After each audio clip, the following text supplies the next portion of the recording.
这臘腸菌菇飯，朋友們一定要去試做，特別的香，每一顆米粒都吸飽了這個菌菇的香味。首先，我們先把大米泡起來哈，加入清水給它泡個15分鐘。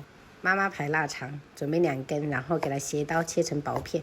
沒有這種四川臘腸的朋友，也可以用那種廣式臘腸做哈。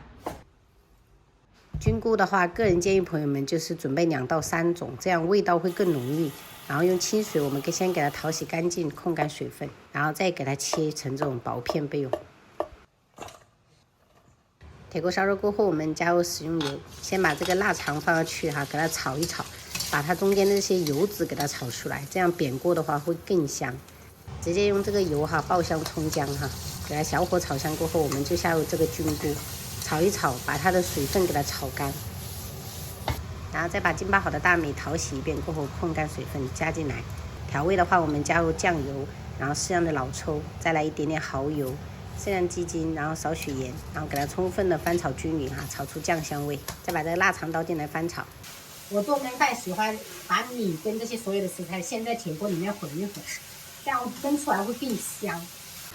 你看翻到底下就是沒有什麼汁水了哈，就已經可以了哈。給它轉移到電飯煲。然後接着我們加入適量的清水哈，燜飯的水就是跟這些食材剛好齊平就可以了，不需要特別多。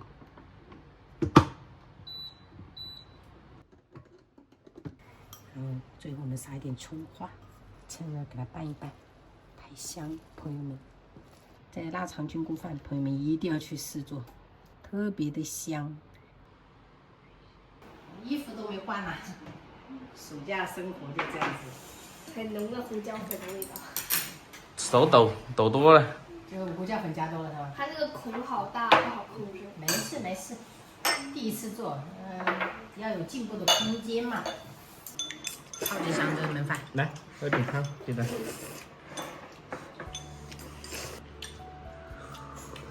這菌菇超級香啊！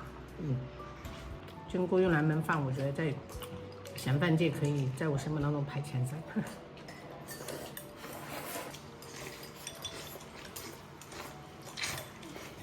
這個飯就是不吃2碗都對不起他。這夏蟲草是嗎？沒有，蟲草花。哦，對，記錯了。蟲草花。對，就可以燉湯的。做法簡單又美味。好吃。